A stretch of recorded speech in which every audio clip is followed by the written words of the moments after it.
안녕하세요. 돈이 있어야 낭만도 있다. 낭만을 찾아다니는 낭만 중독자입니다. 이번 영상은 제가 환율이 높은 요즘에도 SCHD에 약 2천만원 정도 추가 매수를 했는데요. 오늘은 이렇게 높은 환율에도 불구하고 제가 왜 추가 매수를 하게 되었는지 이야기를 해볼까 합니다. 일단 보유 수량을 보면 전에는 2118주였는데 지금은 약 200주가 늘어서 2322주가 되었는데요. 매입 금액으로만 보면 이제 약 2억 4천 정도가 된 상태입니다. 요즘 계속해서 환율이 높은 상태로 유지가 되다 보니까 제 네이버 카페에서도 이와 관련된 질문들이 많이 나오는 것 같아요. 환율이 요새 좀 높은데 환율이 떨어지길 기다리는 게 좋을까요? 아니면 지금 살까요? 라는 고민을 많은 분들이 하고 계실 것 같은데요. 그래서 조금이나마 도움이 되실 수 있도록 환율 우대를 받는 법이라든지 그런 영상들을 전에 올려드리곤 했는데, 사실 아무리 환율 우대를 받더라도 환율이 높으면 미국 주식을 할 때 우리가 달러로 매수를 해야 되기 때문에 고민이 될 수밖에 없을 것 같습니다. 그래서 당연한 말로 환율이 떨어졌을 때 매수를 하는 게 당연히 좋겠지만, 그럼에도 불구하고 제가 지금 추가 매수를 한 이유는 크게 두 가지가 있습니다. 첫 번째는 타이밍의 문제, 두 번째는 환율이 떨어져도 괜찮을 것 같다의 문제인데요. 원달러 환율이 떨어진다는 건 크게 두 가지로 볼 수가 있겠죠. 하나는 상대적으로 달러가 약세가 되든가,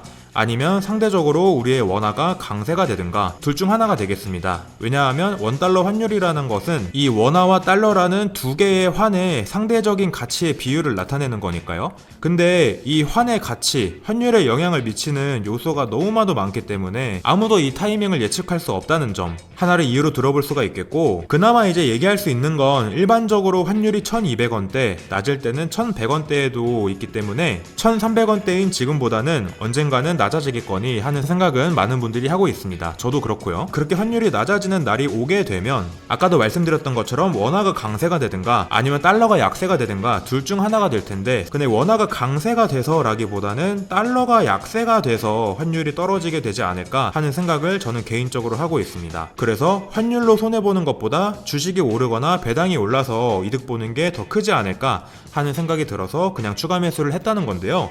무슨 말이냐면, 상대적으로 달러가 약해진다는 건 미국 기업들의 제품이나 서비스가 다른 나라 물건들보다 상대적으로 싸진다는 말이기 때문에 미국 기업들 입장에서는 다른 나라에 잘 팔리니까, 다시 말해서 수출이 잘 되니까 흑자가 많이 나서 무역 수지가 좋아진다는 말이 되겠는데요. 그렇게 미국 기업들이, 특히 글로벌 기업들이 장사가 잘 돼서 돈을 많이 벌어오면 당연히 주가도 오르고 배당도 많이 하겠죠. 돈 잘 버는 기업들이 주식도 오르고 배당도 많이 하니까요. 그래서 많은 투자자들이 연준이 기준금리를 이제는 좀 그만 적당히 올리고 금리 인하를 통해서 달러가 약해지기를 바라고 있다라고 할 수가 있겠습니다. 다시 말하면 달러를 좀 약하게 좀 해라, 지금 너무 달러가 세다 라는 말을 많이 하고 있다는 거죠. 이럴 때 참고할 수 있는 지표가 달러 인덱스인데요. 아까 우리가 생각했었던 환율과 마찬가지로 달러의 가치를 나타내는 달러 인덱스도 최근 10년간 거의 고점 근처에 와 있는 상황입니다. 이렇게 원달러 환율과 달러 인덱스의 차트를 보면 모양만 놓고 봤을 때는 얼추 비슷한 모양을 하고 있죠. 아무래도 우리의 원달러 환율이 이렇게 달러의 가치에 영향을 많이 받기 때문에 그런 거라고 저는 생각을 하고 있는데요. 상식적으로 생각해도 그렇겠죠. 아무래도 달러가 전 세계적으로 통용되는 기축통화이기 때문에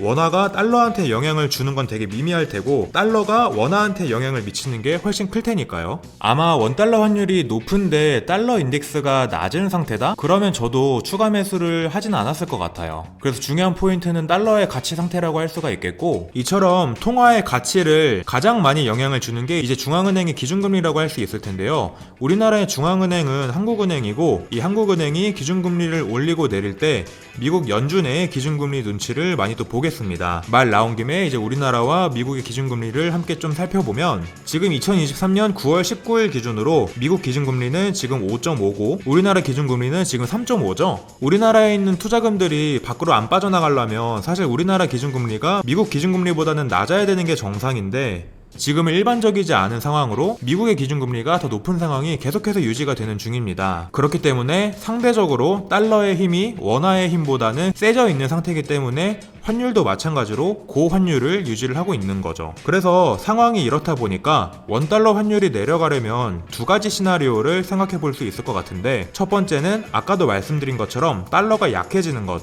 다시 말해서 미국 기준금리가 내려가면서 달러가 약해지는 경우가 있겠고, 두 번째는 우리나라 원화가 세지는 것, 다시 말해서 한국 기준금리가 올라가면서 원화가 세지는 경우가 있을 텐데, 아무래도 우리나라는 지금 부동산 버블이 많이 껴있기 때문에 여러 이해관계가 있어서 한국은행 입장에서도 금리를 올리는 게 되게 어려워 보인다 라는 게 많은 분들이 하고 계시는 염려입니다. 이러다가 돈 다 빠져나가면 어쩌지 하는 걱정 말이죠. 일반적으로 사람들이 부동산을 살 때 거의 대부분 대출을 받아서 사잖아요. 근데 이렇게 기준금리를 우리나라가 이렇게 올리게 되면 대출받은 사람들이 이자가 올라가니까 너무 생활이 힘들어지고, 또 부동산 버블이 꺼지게 되면서 경제적인 쇼크가 동반될까봐 우리나라 기준금리는 사실 미국이 올린다고 해서 멱살 잡고 이렇게 끌려 올라오긴 했지만 더 올리지 못하고 3.5에서 계속 유지 중인 상태입니다. 그래서 이런 이해관계들이 복잡하게 얽혀있기 때문에 금리를 올리려면 칼자루를 뽑아야 하는 상황이 올 수도 있을 텐데요. 과연 누군가가 이런 칼자루를 뽑아서 휘두를 수 있을까요? 우리나라에서 기준금리를 세게 올려버리면 아까도 말씀드린 것처럼 대출을 많이 받은 서민들이 힘들어질 테고, 여기에 대한 원망은 당연히 정부로 향하게 될 텐데,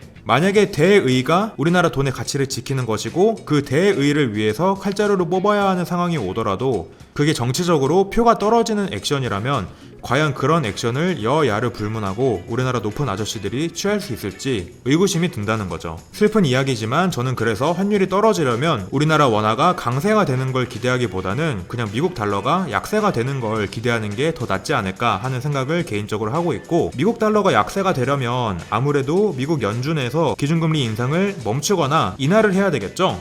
근데 아무래도 단기간에 너무 금리를 많이 올려놨기 때문에 이제는 더 올리기가 힘들지 않을까 하는 전문가들의 의견도 많이 나오고 있고, 저도 그런 점을 봤을 때 이제 달러가 약해지겠다, 그러면 원달러 환율이 좀 떨어질 수는 있겠지만 또 그만큼 달러도 약해진다는 말이 되겠구나. 달러가 약해진다면 미국 기업들이 장사가 잘 되고 무역 수지가 좋아져서 흑자가 많이 나서 주가도 오르고 배당금도 많이 나오겠구나 하는 게 투자자로서 내가 생각해야 하는 부분이 아닐까? 아까도 이야기한 것처럼 나는 타이밍을 못 맞추는데 환율이 언제 떨어질지도 모르겠고, 나중에 떨어지더라도 그게 원화가 세져서라기보다는 이렇게 달러가 약해져서일 가능성이 더 클 것 같으니까 그거 감안해서도 그냥 지금 투자해도 되겠다, 환차손 나는 거보다 주가나 배당금으로 이득 보는 게 더 크겠거니 하는 생각으로 저는 이렇게 추가 매수를 하게 되었습니다. 사실 정답은 아니겠죠? 이건 저의 개인적인 생각이라는 거고, 제 이야기는 참고만 하셔서 우리가 생각을 공유하고 이야기 나누면 좋을 것 같습니다. 이렇게 해서 오늘은 제가 SCHD를 추가 매수를 한 김에 원달러 환율과 기준금리에 대한 저의 이야기를 해봤는데요. 이 환율과 금리는 정말 투자를 하면서 함께 지켜봐야 할 중요한 요소들이기 때문에 이러한 추이를 우리가 앞으로도 계속 지켜봐야 되겠죠. 세상이 어떻게 돌아가는지 또 재밌는 돈 이야기 나누는 컨텐츠 만들어 볼 수 있도록 구독과 좋아요 부탁드리도록 하겠습니다. 돈이 있어야